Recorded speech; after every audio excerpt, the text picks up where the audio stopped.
Late చేయకుండా video అయితే start చేద్దాం. వీడియో లాస్ట్‌లో రికమెండ్ చేసే మూవీ అయితే నా ఫేవరెట్ మూవీ. నాకే కాదు మన టాలీవుడ్‌లో చాలా మంది యాక్టర్లకు, డైరెక్టర్లకు ఇష్టమైన సినిమా. ఒక లైఫ్‌లో ఫెయిల్యూర్ అయిన మనిషి కథని సక్సెస్‌ఫుల్‌గా తీసి ఆడియన్స్ మనసులో గొప్ప స్థానం దక్కించుకున్న డైరెక్టర్ ఆయన. ఆ సినిమాను మాత్రం అస్సలు మిస్ అవ్వద్దు. మూవీ రికమెండ్ చేసే నంబర్స్ అనేవి రాండమ్‌గా చేసినవి మాత్రమే.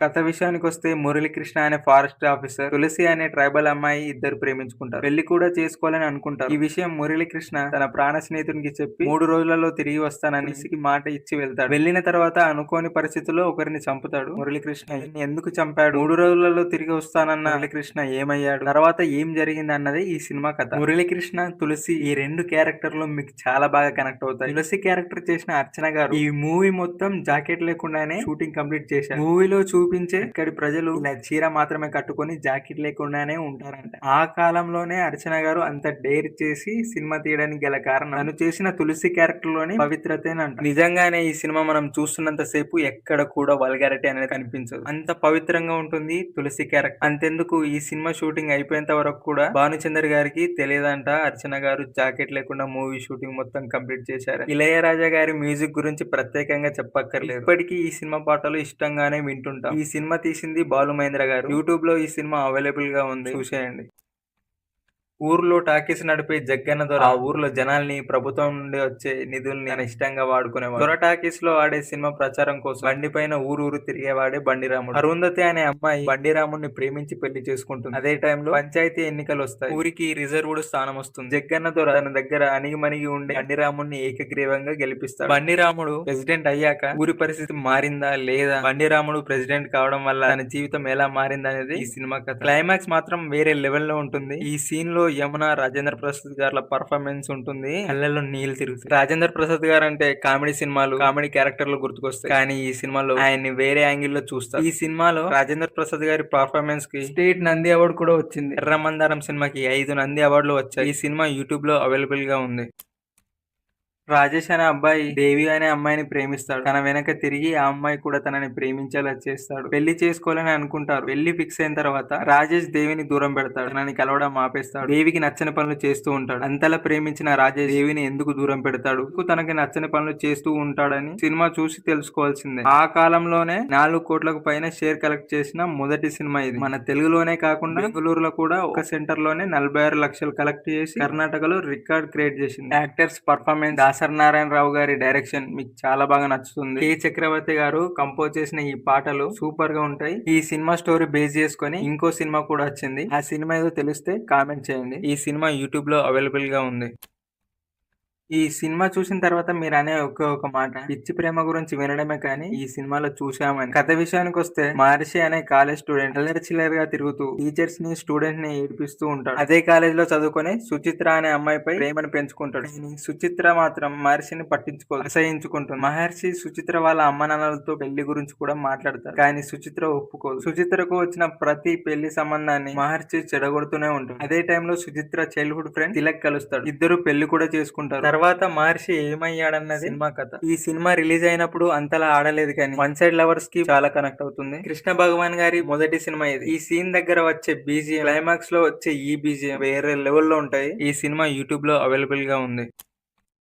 మాయాబజార్ దీన్ని block buster, industry, cult classic అని ఎన్ని ట్యాగులు ఇచ్చినా కానీ తక్కువ. ఆ కాలంలోనే ఇలాంటి సినిమా తీయడం అనేది చాలా గొప్ప విషయం. మాయాబజార్ గురించి చెప్పుకుంటూ పోతే చాలా విషయాలు ఉన్నాయి. అది తరువాత సపరేట్ వీడియో చేస్తా. 1957లో కేవీ రెడ్డి గారి డైరెక్షన్ లో వచ్చిన ఈ సినిమా గురించి ఇప్పటికీ మాట్లాడుకుంటున్నామంటే ఈ సినిమా గొప్పతనం ఏంటో అర్థమవుతుంది. కథ విషయానికి వస్తే మహాభారతంలో శశిరేఖ, అభిమన్యుల పెళ్లి ఎలా జరిగింది అనేది ఈ సినిమా కథ. ఈ సినిమాలో హీరో ఎవరు అని సుమ గారు నాగేశ్వరరావు గారిని అడిగినప్పుడు డ్యూయట్ పాడినవాడు హీరో అయితే నేను హీరో, ఫైట్లు చేసేవాడు హీరో అయితే ఎస్వి రంగారావు గారి హీరో, కానీ మగాడు కాని హీరో సావిత్రి అని అన్నాడు. అంతలా ఉంటుంది సావిత్రి గారి పర్ఫార్మెన్స్. సావిత్రి గారే కాదు ప్రతి ఒక్కరు కూడా తమ తమ పాత్రల్లో ఒదిగిపోయి జనాల్ని మెప్పించారు. టెక్నాలజీ లేని ఆ రోజుల్లో ఇంత గొప్ప సినిమా తీయడం అనేది మామూలు విషయం కాదు. ఖచ్చితంగా మీకు చాలా బాగా నచ్చుతుంది. ఈ సినిమా యూట్యూబ్ లో అవైలబుల్ గా ఉంది. కథ విషయానికి వస్తే అవినీతిపరుడైన ప్రెసిడెంట్ హిట్లర్ రాఘవయ్య తన వెంట తోకలా తిరిగే పెంటయ్య బయటి ప్రపంచానికి సంబంధించిన ఎలాంటి సమాచారాన్ని ఊరి జనాలకు తెలియకుండా చూస్తూ అన్యాయంగా జనాల దగ్గర డబ్బు దోచుకుంటూ ఉంటారు. చిన్నప్పుడే చదువుకోవడం కోసం పట్నం వెళ్లి ఊర్లో ఉండే స్కూల్ టీచర్ గా తిరిగి వస్తాడు రాము. రాము ఊరికి మంచి చేయాలన్న లక్ష్యంతో ఉంటాడు. రాము చేసే ప్రతి పనికి హిట్లర్ రాఘవయ్య పెంటయ్య అడ్డుకుంటూ ఉంటారు. వాటన్నిటిని దాటుకొని రాము లక్ష్యం సాధించాడా లేదా అన్నదే సినిమా కథ. ఇన్స్టాగ్రామ్ లో ఈ సీన్ కి సంబంధించిన రీల్స్ చూసే ఉంటారు. అది ఈ సినిమాలోని మూవీ టైటిల్ కార్డ్స్ పడుతున్నప్పుడు వచ్చే పోస్టర్ల క్రియేటివిటీకి హ్యాట్స్ ఆఫ్ అనాల్సిందే. ఈ పాటలు ఎప్పుడో ఒకప్పుడు వినే ఉంటారు. చాలా బాగుంటాయి. ఈ సినిమా యూట్యూబ్ లో అవైలబుల్ గా ఉంది.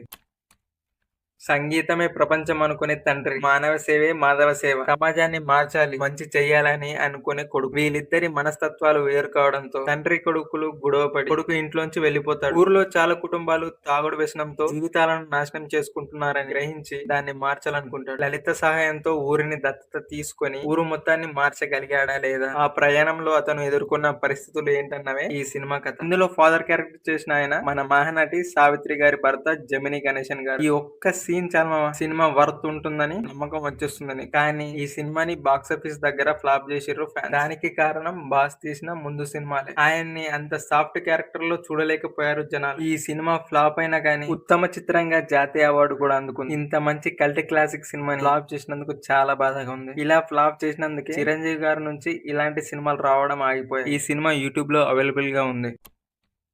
కథ విషయానికి వస్తే ట్రైన్ లో ట్రావెల్ చేస్తున్న దేవదాస్ టికెట్ లేకుండా ట్రావెల్ చేస్తున్న ఒక అమ్మాయికి హెల్ప్ చేయడం కోసం టీసీకి తను తన భార్య అని వద్దని చెప్తాడు. టీసీ వెళ్ళిన తర్వాత ఆ అమ్మాయి వివరాలు అడగగా తన పేరు సితారా అని మిగతా విషయాలు అడగొద్దని చెప్తుంది. దేవదాస్ ఒక ఫోటోగ్రాఫర్, ఆమెకు మోడలింగ్ లో ఛాన్స్ ఇస్తాడు. అలా తను హీరోయిన్ కూడా అవుతుంది. సితారా గతం గురించి ఏం అడిగినా చెప్పేది కాదు. కానీ ఒక రోజు దేవదాస్ కి తన గతం గురించి చెప్పాల్సిన పరిస్థితి వస్తుంది. అంత చెప్పిన తర్వాత తన గతాన్ని ఎవ్వరికి చెప్పొద్దని ఒట్టు కూడా వేయించుకుంటుంది. తర్వాత రోజు సితారా గతం గురించి పేపర్లలో వస్తుంది. కొందరైతే తన గతం గురించి పుస్తకాలు కూడా రాస్తారు. తన గతం జనాలకి ఎలా తెలిసింది, తర్వాత సితార జీవితం ఎలా డిస్టర్బ్ అయ్యింది, అసలు ఆ గతం ఏంటన్నది సినిమాలోనే చూడాలి. హీరోయిన్లపై వచ్చే పుకార్లు ఎలా షికార్లు చేస్తాయనేది, వాళ్ళ పర్సనల్ లైఫ్ ఎలా డిస్టర్బ్ అవుతుంది అనేది, వాళ్ళ మెంటల్ స్టేటస్ ఏమవుతుంది అన్నది చాలా బాగా చూపించారు డైరెక్టర్ వంశీ గారు. ఇళయరాజా గారి కంపోజిషన్ లో వచ్చిన ఈ పాటలకి చాలా మంది ఫ్యాన్స్ ఉన్నారు. ఈ సినిమా యూట్యూబ్ లో అవైలబుల్ గా ఉంది.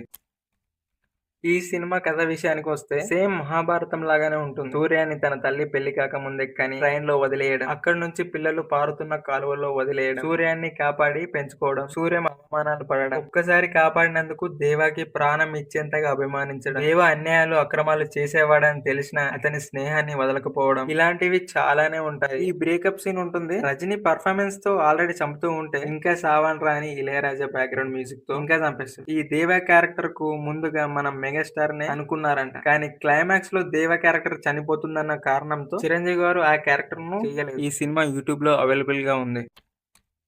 డాన్స్ తోనే తన సుఖాన్ని దుఃఖాన్ని ప్రేమను పంచుకొని ఒక కళాకారుని కథ ఇది. బాలకృష్ణ అనే పేద కుర్రాడు కానీ సొంతంగా నాట్యం నేర్చుకుంటాడు. కూచిపూడి, భరతనాట్యం, కథ అన్ని చేయగలడు. తన ఫ్రెండ్ సినిమాల్లో డాన్స్ మాస్టర్ గా, తనకు తెలిసిన వారి సినిమాల్లో ఛాన్స్ ఇప్పిస్తాడు. కానీ అక్కడి వాళ్ళు కళకు విలువ ఇవ్వకుండా వాళ్ళు సినిమాపై సంపాదించి డబ్బుకు విలువ ఇవ్వడం బాలకృష్ణకు అస్సలు నచ్చదు. అక్కడి నుంచి వచ్చేస్తాడు. బాలకృష్ణ టాలెంట్ చూసిన మాధవి ఢిల్లీలో గొప్ప గొప్ప నాట్య కళాకారులు పర్ఫార్మెన్స్ ఇచ్చే కార్యక్రమంలో తను కూడా నాట్య ప్రదర్శన ఇచ్చే ఏర్పాటు చేయిస్తుంది. వీళ్ళిద్దరి మధ్య ప్రేమ కూడా మొదలవుతుంది. విధి ఆడే వింత నాటకంలో బాలకృష్ణ ఢిల్లీలో నాట్య ప్రదర్శన చేస్తాడా లేదా, తన ప్రేమ గెలిచిందా లేదా అన్నది సినిమాలో చూడాల్సిందే. సినిమా చివర్లో no end for any art, ఇందుకు కదా విశ్వనాథ్ గారిని కళ తపస్వి అని అంటాం. తను కూడా ఢిల్లీలో జరిగే నాట్య ప్రదర్శనలో ఉన్నాడని తెలిసిన క్షణం కమల్ హాసన్ గారి పర్ఫార్మెన్స్ ఉంటుంది. కమల్ హాసన్ ఈ క్యారెక్టర్ చేసిన ఎస్పీ శైలజ గారు తన జీవితానికి ఒక్క క్యారెక్టర్ చాలని మళ్ళీ ఏ సినిమాలో కూడా యాక్ట్ చేయలేదు. ఇళయరాజా గారు కంపోజ్ చేసిన ప్రతి పాట మన మనస్సుకి హత్తుకుంటుంది. ఇప్పటికీ నేను ఈ పాటల్ని వింటూ ఉంటాను. నేనే కాదు, నాలా చాలా మంది వింటుంటారు. ఇలాంటి క్లాసిక్ సినిమాని తీసిన విశ్వనాథ్ గారికి నా పాదాభివందనాలు.